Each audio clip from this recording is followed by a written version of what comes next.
Hello, नमस्कार। Big boss 17 आप देख रहे होंगे कि घर के अंदर किस तरीके से इक्वेशंस चेंज होती जा रही है।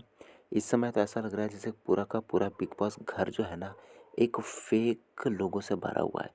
किसी में ना सच्चे इमोशंस है, किसी में ना सच्ची दुश्मनी है, ना सच्ची दोस्ती है। यहाँ तक कि बॉयफ्रेंड, गर्लफ्रेंड, पति, पत्नी, इनमें भी जो इमोशंस दिखते हैं वो एक लेवल पे जाके फीके पड़ जाते हैं। रियल इमोशंस मुझे अभी 2 लोगों में दिख रहे हैं, ऐश्वर्या और नील में। इनके जो आपस में हस्बैंड वाइफ का रिलेशन है वो मुझे कहीं न कहीं प्योर दिखता है, सच्चा दिखता है। अगर हम बात करें विक्की की और बात करें अगर हम अदर कंटेस्टेंट की, तो वो फेक है। विक्की मुझे लगता है कि कहीं न कहीं स्टार्टिंग में सही जा रहे थे। जो उनका वो माइंड वाला गेम चल रहा था वो कहीं न कहीं ठीक चल रहा था। लेकिन उसके बाद जब से उनको बिग बॉस सलमान खान की फटकार पड़ी, वो तो फीके पड़ गए। कहीं न कहीं उसके बाद मुनार आई, लेकिन अब जो एक मुझे एक चेहरा देखने को मिला है, झूठ का चेहरा, वो तो बहुत ही बड़ा है। हमें तो पता पहले से था कि कंटेस्टेंट झूठ बहुत बोलता है, लेकिन अब बाप रे बाप! मैं बात कर रहा हूँ ईशा की। आई मीन ईशा पिछले 2 दिनों से पता नहीं क्या साबित करना चाहती है। इतना तो हमें पता है कि ईशा को कहीं न कहीं पिछले कुछ दिनों से प्रॉब्लम हो रही है सामर्थ से। क्योंकि सामर्थ जिस तरीके की गेम खेल रहा है, वो अपना इंडिविजुअल गेम खेल रहा है। वो नहीं चाहता कि कोई उसके गेम में इंटरफेयर करे।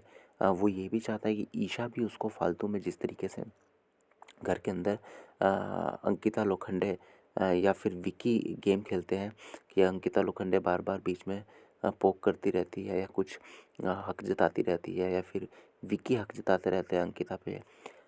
सिंपल सी छूट दे के रखी है यहाँ पे ईशा को सामर्थ्य ने कि भाई तुझे जो करना है तू कर, तुझे खेलना है तू खेल, गेम खेलनी है, जो मतलब तुझे करना है कर। ऐसा मत सोचो कि मैंने तुझे कुछ करने से मना किया या नहीं किया। लेकिन ईशा दूसरी तरफ वही चाहती है कि भाई तू, मैं बोलूँ तो ये कर, मेरी इसके साथ नहीं बनती तो तू भी ना कर। अब हमें पता है कि अब जो ईशा ने एक नई घर के अंदर स्टोरी सी चला के रखी है, जहाँ पे वो कह रही है कि समर्थ तू जो है कैसे रहता है मुनारा के साथ, उसके कपड़ों को कॉम्प्लीमेंट करता है, ये करता है, वो करता है। ये बात एक्चुअली वहाँ से शुरू हुई थी जहाँ पे ईशा कहने वाली थी कि भाई तेरा तुझे भी इसे पता नहीं वोट नहीं करना चाहिए था, कुछ ऐसी बात हुई थी। कुछ एक बात हुई थी जहाँ पे ईशा को किसी से प्रॉब्लम थी, लेकिन समर्थ को उससे प्रॉब्लम नहीं थी। तो वहाँ पे ईशा इस बात से चिढ़ गई थी। उसके बाद ईशा ने ये स्टोरी रची। तो स्टोरी में रचते-रचते ईशा अपनी उसमें जाल में फँस गई।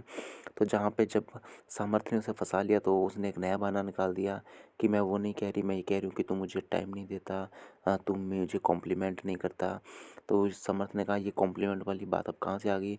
तो उसने नया एंगल छेड़ दिया कि मुझे तो फ़र्क पड़ता है, तू मेरा बॉयफ्रेंड है, कैसे तू दूसरी लड़की को कहता है कि तुम खूबसूरत लग रही हो, या फिर कैसे तू कह सकता है कि तुम पे ये ड्रेस अच्छी लगेगी। मतलब ये वाले।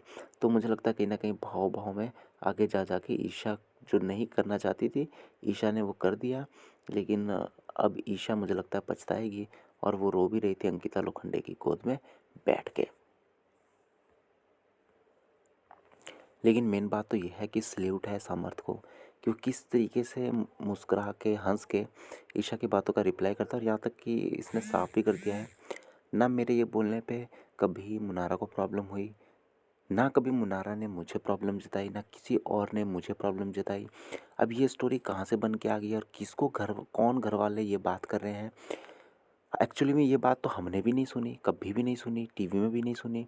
कभी हमने इतने एपिसोड्स देखे, हमने भी नहीं सुनी कि किसी ने ये कहा हो कि मुनारा को ये कॉम्प्लीमेंट करता है, या फिर ये खुद कहानी बनाई हुई है ईशा ने।